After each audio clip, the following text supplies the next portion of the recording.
Before we climb through this boat, I want to tell you who I am and why it matters. I started fishing when I was a kid, working on my father's boat, fishing along the west coast from Seattle.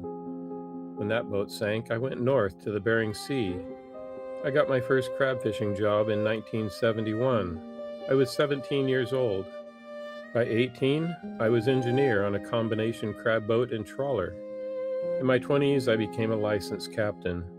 Over the years that followed, I ran trawlers, longliners, crabbers, factory trawlers, catcher processor crab boats, and at least one tugboat. My Coast Guard license covered any ocean-going vessel up to 1,600 tons. The Scandies Rose was 195 tons. I became a marine surveyor in the early 1990s. My first inspection was in 1993.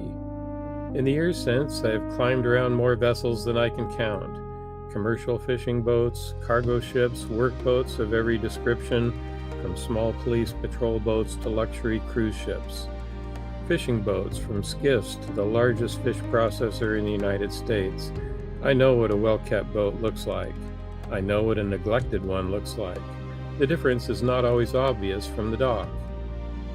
I inspected the Scandies Rose for the first time in 2001.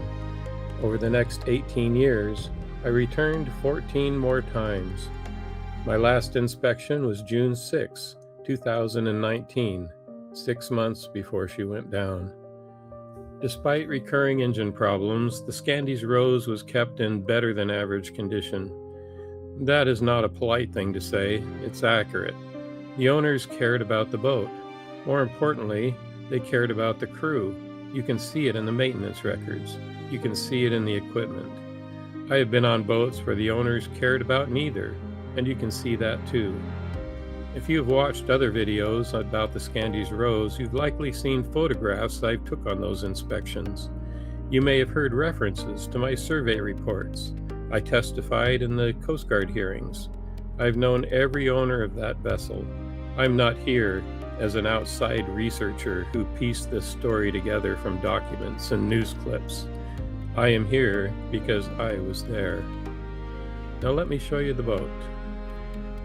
If you have watched television shows about crab fishing, you may have noticed that Bering Sea crab boats come in two configurations, one with the house forward on the boat and the other with the house aft. There are advantages and disadvantages to both. I prefer the house aft because it is more comfortable for the captain. I can see the crew working on deck without craning my neck to look out the back door or trying to figure out what's going on from some camera feed. On a house forward boat, it is more comfortable for the crew when they are working, but in the house it can be brutal for everybody. The bow travels up and down a lot more than the stern, and the waves pound the bow without mercy.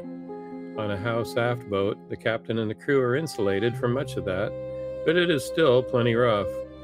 For a few years, I ran a crab boat that had an aft house, but it was short, only 2 decks, while most house aft crab boats have 3 decks aft. It's like a 2-story building compared to a 3-story building. When we had a full stack of gear on board, they were over the top of the wheelhouse. I couldn't see forward. When operating in or close to a port, I had to post a watch on the bow with a radio. It was tolerable because we never stacked that high when we were fishing, just when we were taking our gear out or bringing it home. One boat addressed the problem by building a doghouse on top of the wheelhouse. Crab fishermen are resourceful. They have to be. The Scandies Rose did not have that problem. She was a proper 3-deck house aft boat, one of the better proportioned examples of this type. Let's take a look. When I conduct a vessel inspection, it is my typical practice to start at the top and work my way down. So that is how this tour will start, on the top of the wheelhouse. But before we climb those ladders, let's have a look around the outside of the boat. I expanded the boat to show each level or deck. The Scandies Rose has 4 decks. The O2 deck is the wheelhouse level and everything on top of it. The O1 deck is in 2 separate parts on the same level.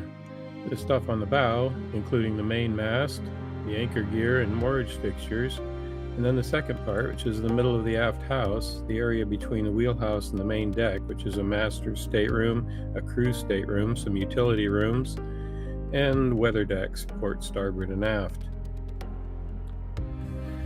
The main deck has an enclosed forepeak with a port bait freezer and a starboard workshop. Aft of that is the weather deck that extends aft to a deck house. We will look in all these areas in more detail, but let's first look at the boat when it is hauled out. Again, at the top we have the O2 deck, and then the O1 deck, and the main deck, and then the spaces below the main deck. If you think of the boat as a building, it's a 3-story building with a basement. This is the bow, and from the port and starboard sides. The boat has a shallow dead rise of 2 feet. That means the bottom is fairly flat. Like most boats in the fleet today, the Scandies Rose was constructed of 3/8-inch thick mild steel plate, supported by frames of 5 by 3 by 5/16 steel angles spaced every 2 feet along the hull, except in the bow where intermediate frames were added every foot. Also, there is an ice belt of additional 5/8-inch thick steel plate that protects the bow from ice damage. Fishing boats usually have stuff hooked onto the bottom of them. These are transducers for the bottom sounder, which produce a digital image of the seafloor. Zinc anodes are placed along the hull to help preserve the steel. Zinc is softer than steel, so the galvanic forces that would corrode steel are instead invited to eat the zinc. They need to be replaced every few years. These are channel coolers for one of the engines. This is a fleet where there are 2 ways to cool down an engine. Either water continually flows through a heat exchanger in the boat and is discharged overboard, or the heat exchanger is fixed to the hull. The Scandies Rose engines were cooled through external heat exchangers. The smallest generator is cooled through these channels. The others are cooled through Fernstrom coolers like this. The Scandies had steel guards to protect them. These were added in 2017. Before that, the engines were cooled through seawater, constantly being pumped through heat exchangers in the bilges. There are holes in the bottom of the boat. These are called sea chests. They provide seawater to the vessel's systems. Here are 2 of the 3 larger ones that provide water to the crab tanks, which are constantly being flooded with seawater. If a pump stops or a sea chest becomes clogged, the crab in the tank start dying. Many crab tank circulation systems have flow alarms which activate when the pump stops. But in the history of the fishery, many boats have suffered that calamity. The bolt sticking down holds screens that have been removed for examination. We are now inside of one where you can see the closed valve at the top and the sacrificial zinc anode welded on the side. The propellers are stainless steel and are 5.5 feet in diameter. The rudders are almost 7 feet tall. We have completed our inspection of the external hull and the boat can go back in the water. Okay, we're back at the dock. Are you ready for a tour? By the way, just in front of us, you can see the Amatuli. The Amatuli was another boat in the same company, and its captain, Dan, was the principal owner of the Scandies Rose. Dan is a highly regarded fisherman in the fleet for his fishing prowess and one of the most experienced captains in the fleet at the time. The Amatuli was just ahead of the Scandies Rose on the night of the tragedy, and Dan and the Amatuli were just out of reach to help.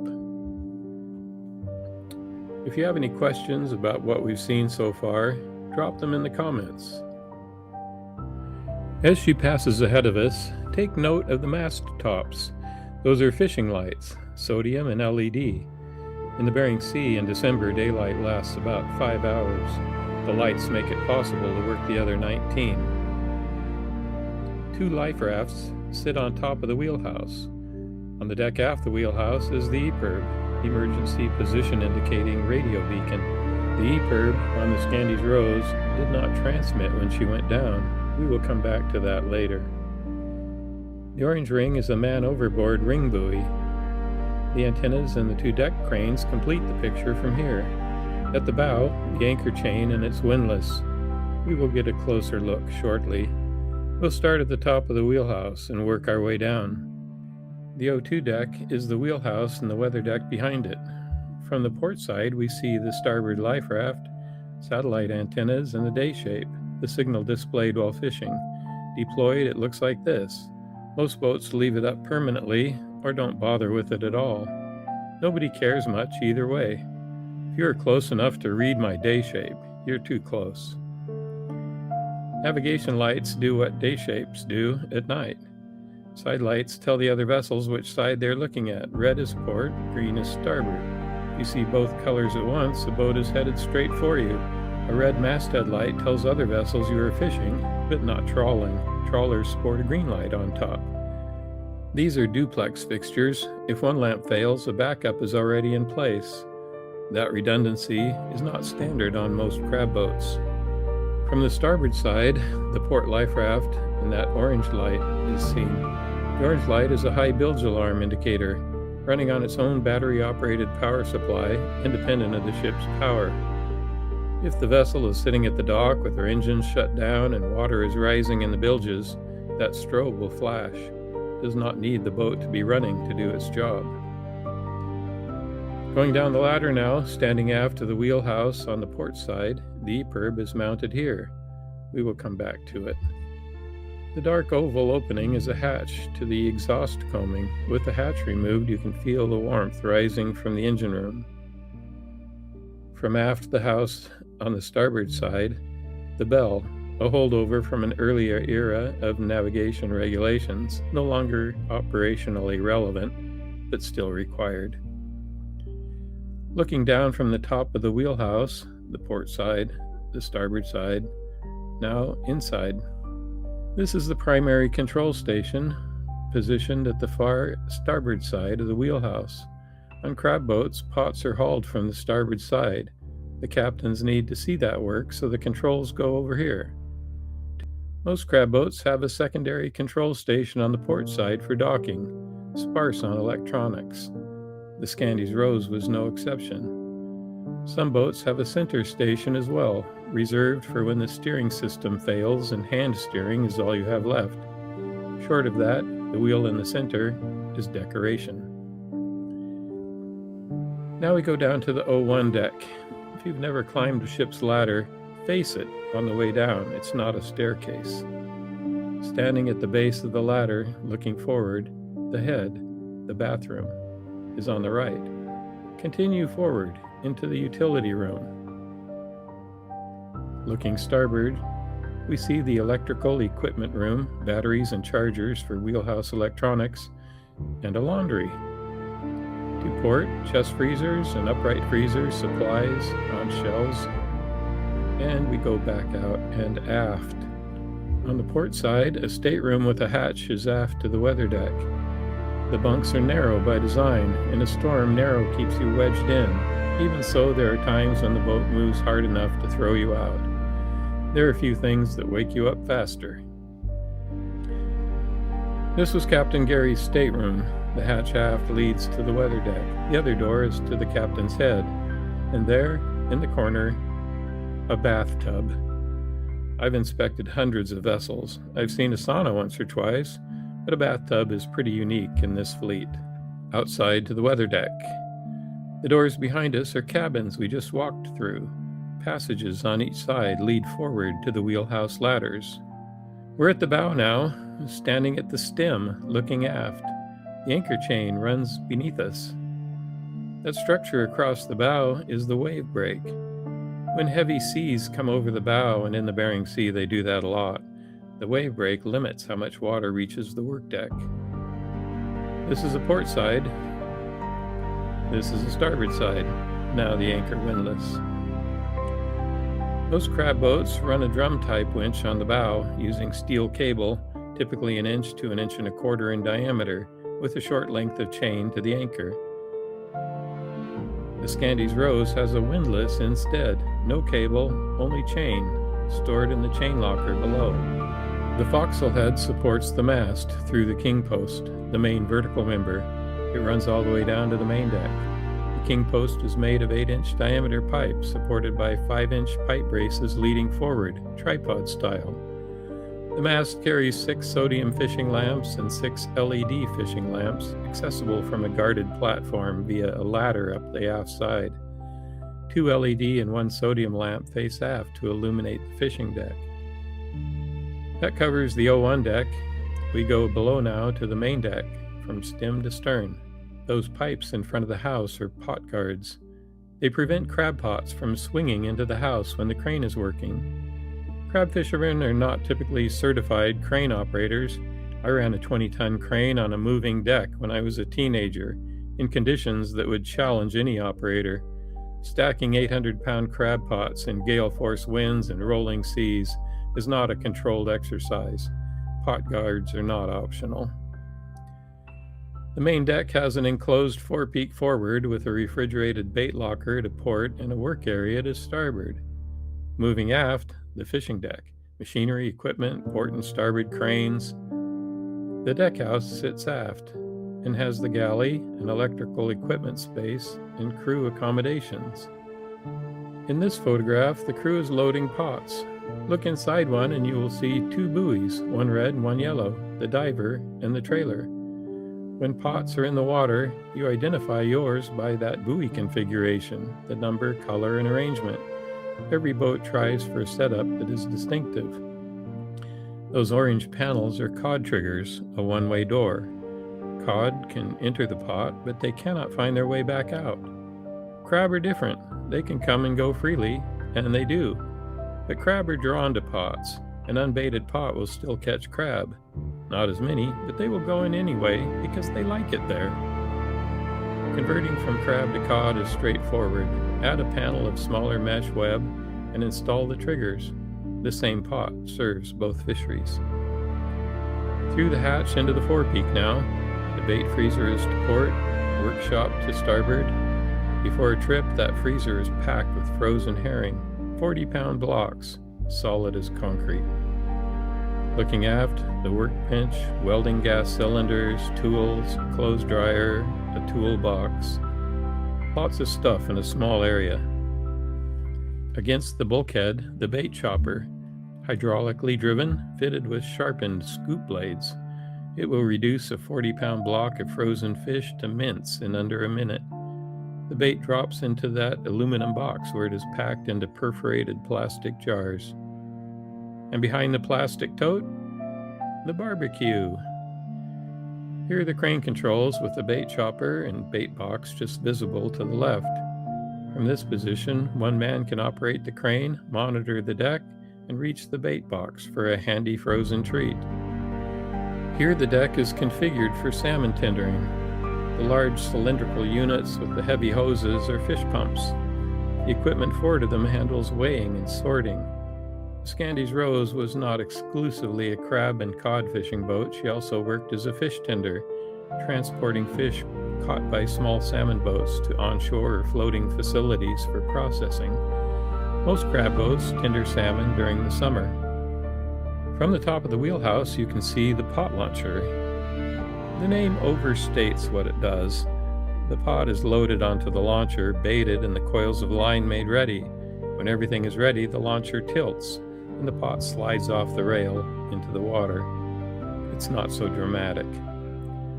Also visible here, the coiler in its normal position and the picking crane, the crane that sets pots onto the launcher. The crab block, which hauls the pot up from the seafloor, is visible in this shot. This photograph makes it look like the Scandies Rose is heading down 24th Avenue in the Ballard neighborhood of Seattle. It is not. She's hauled out at Pacific Fisherman Shipyard. This is a starboard side entrance to the house. That enclosed area is a wet room, a place to hang rain gear before stepping inside. The port side has a similar arrangement, but it also carries equipment for fueling salmon boats. We will enter the house on the starboard side. On the left, a head. Just beyond it, the ladder down to the engine room. And to the right, the engineer's stateroom. Continuing inboard and aft, the galley. Off the galley, 2 staterooms, each with 2 berths. A passage leads forward to an electrical equipment space. 2 batteries, their charges, and then 1 more stateroom before the starboard hatch exits the house. The shipyard is active here, so don't mind the clutter. This is what a working boat looks like in the middle of a refit. The hull below the waterline is divided transversely into 25 watertight compartments. Forward to aft, a ballast tank at the stem, a chain locker, and a dry store. 3 seawater tanks along the center line, refrigerated for fish and flooded for crab, with pipe alleys to port and starboard, ventilated and accessible through hatches in the engine room and the forepeak. The steering and machinery space is aft. The remaining compartments carry fuel, freshwater, hydraulic oil, lube oil, and black water. 25 compartments. Each one is a barrier between the crew and the sea. Back to the forecastle and down the hatch. This is the stem void, a ballast tank, or could be used as a buoyancy space. Just aft is a chain locker where the anchor chain is stored. Moving aft, the dry store. The deck hatch handles larger cargo. The blue plastic sheeting stacked in the corner is used to cover pots to delay ice buildup in the Bering Sea in winter. The plastic buys only a few hours. Look up and you can see the refrigeration compressor for the bait freezer. After the dry store are the 3 holds. When the boat is tendering salmon, the holds are flooded with refrigerated seawater, RSW. The water is chilled and saturated with salt, allowing temperatures below the standard freezing point. Those pipes circulate the water continually through the refrigeration chillers. When she is crab fishing, the refrigeration is not used. The tanks flood with plain seawater constantly flowing. The zinc anodes lining the tank walls serve the same purpose as the ones on the hull, sacrificial metal that draws corrosion away from the structural steel. The light ports near the deckhead hold lamps that attract crab to the tank walls, keeping them distributed evenly rather than piling up in the center. Some boats use heavy timber bin boards to divide the tank bottom. Here is a tank of snow crab being offloaded. Fuel tanks run port, starboard, and below each of the holds. From the galley, the ladder goes down to the lazarette. We call it the Laz. The name comes from Lazarus in the Bible. On sailing ships, when a crew member died at sea, the body was stored in the lazarette, which was then at the bow, to keep the smell downwind of the working deck. When engines replaced sails, the Laz moved aft, so the boat would travel away from the problem rather than into it. The Laz holds steering equipment. 2 rudder posts come through the hole to their tillers, connected by a heavy crossbar. 2 air compressors are behind the port rudder post, with their receivers mounted center aft. The workbench, a drill press, a crimping machine for hydraulic hoses. Looking forward from the aft end of the Laz, you can see the ladder, the steering hydraulics beneath it, and the passage to port that leads past the electrical panel and into the engine room. The engine room is dense with systems. I will walk through them by function. Propulsion: 2 Detroit diesel 12V 2000 12-cylinder engines, 805 horsepower each, are coupled to a Detroit diesel model DD5202 gear with a 5.04:1 reduction ratio. The shafts are 6-inch diameter stainless steel, running through packing glands to 68-inch diameter propellers. The average speed is around 10 knots, or 11.5 miles an hour. That's pretty typical for a crab boat. The steering is hydraulic, powered by 2 10-horsepower motors. The steering tiller on the starboard side, which is not visible when we entered the Laz, is more accessible from here. The rudders are 82 inches tall and 58 inches wide. Semi-balanced plate rudders fitted with 6-inch flow deflectors for improved maneuverability. The 3-inch rudder posts seat into gudgeons held by the rudder shoe at the base of the assembly. The pad eyes at the bottom can be used for a safety chain in the event the rudder separates from the hull. I lost a rudder once. It's a real concern. The DC system is straightforward. A 24-volt panel for wheelhouse electronics, batteries and chargers in the utility room we walked through earlier, and a secondary bank just off the galley passage. The AC system runs off 3 generator engines, feeding a main distribution panel. The hotel generator, a Detroit diesel 471, produces 75 kilowatts. It runs when the boat is not fishing, handling basic loads. The 2 working generators are Detroit diesel S60 marine engines, 525 horsepower each, producing 310 kilowatts, 480 volts, and 466 amps. When the boat is fishing, she runs off one of these. These are the bilge pumps, the bilge manifold with lines running to the forepeak, the 3 holds, and the engine room. Potable water includes 2 tanks, 15,260 gallons total. The distribution pump for fresh water is here. The companion pump supplies salt water to the toilets. There are 10 fuel tanks, holding 60,832 gallons total. The pump and manifold are here, along with the centrifuge that removes water and impurity from the fuel before it reaches the engines. Contaminated fuel is a quiet problem, until it is not. Hydraulic power for fishing operations is through 2 vane pumps running off power takeoffs on each of the 2 larger auxiliary engines.